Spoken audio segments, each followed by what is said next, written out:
ಬೀದರ್ ನಗರದಲ್ಲಿ ಸಾಕಷ್ಟು ಅಡ್ಡಾಡುವಂಥ ಸಂದರ್ಭದಲ್ಲಿ ಇವತ್ತು ನಾವು ಗಾಡಿ ಮೇಲೆ ಹೋಗ್ತಾ ಇರ್ತೀವಿ, ಎಲ್ಲಂದರಲ್ಲಿ ಎದುರಿಗೆ ಏನದಂದ್ರೆ ದನಗಳು, ಬಿಡಾಡಿ ದನಗಳನ್ನು ಕಾಣ್ತಾ ಇದ್ದಾವೆ.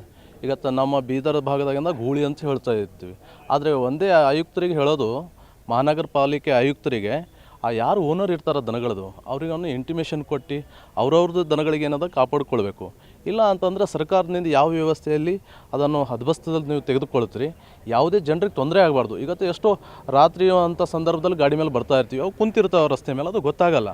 ಆಕಸ್ಟ್ ಇವತ್ತು ನಾವೆಲ್ಲೋ ಸಣ್ಣ ಮಕ್ಕಳಿಗೆ ತೊಗೊಂಡು ಹೋಗ್ತಾ ಇರ್ತೀವಿ, ಬ್ರೇಕ್ ಒಂದು ಹಾಕಿದಾಗ ಏನದಂದ್ರೆ ಸ್ವಲ್ಪ ಪ್ರಾಬ್ಲಮ್ ಆಗುವಂಥ ಸಮಸ್ಯೆ. ಇವತ್ತು ನಾವು ಎಲ್ಲೂ ಅಲ್ಲಿ ಆಕ್ಸಿಡೆಂಟ್ ಆಗೋದನ್ನು ನಾವು ಗಮನಕ್ಕಿದೆ ಮತ್ತು ನಾವು ಕಣ್ಣಾರೆ ನೋಡ್ತಾ ಇದ್ದೀವಿ. ಅದಕ್ಕೆ ಇಂಥವು ಯಾವುದೇ ಅನಾಹುತನ ತಡಿಬೇಕಾದ್ರೆ ಮಹಾನಗರ ಪಾಲಿಕೆ ಆಯುಕ್ತರಿಂದ ಎಚ್ಚೆತ್ತುಕೊಂಡು ತಕ್ಷಣದಿಂದ ರಾತ್ರಿಯಲ್ಲಿ ಅವರು ಒಂದು ಸರಿ ಚಕ್ಕರ್ ಬೀದರ್ ನಗರದಲ್ಲಿ ರೌಂಡ್ ಹೊಡಿಲಿ, ಅವ್ರಿಗೆ ಗೊತ್ತಾಗ್ತವೆ. ಈಗ ಅದು ಈಗ ಹಡಪದಪ್ಪನ ಚೌಕ್ನಿಂದ ನಮ್ಮ ರಿಂಗ್ ರೋಡ್ ರಸ್ತೆಯಲ್ಲಿ ಕಾಣ್ತವೆ. ಈ ಕಡೆ ಡಿ ಸಿ ಆಫೀಸ್ ಕಡೆ ಸಹಿತ ನಾವು ನೋಡ್ತಾ ಇರ್ತೀವಿ.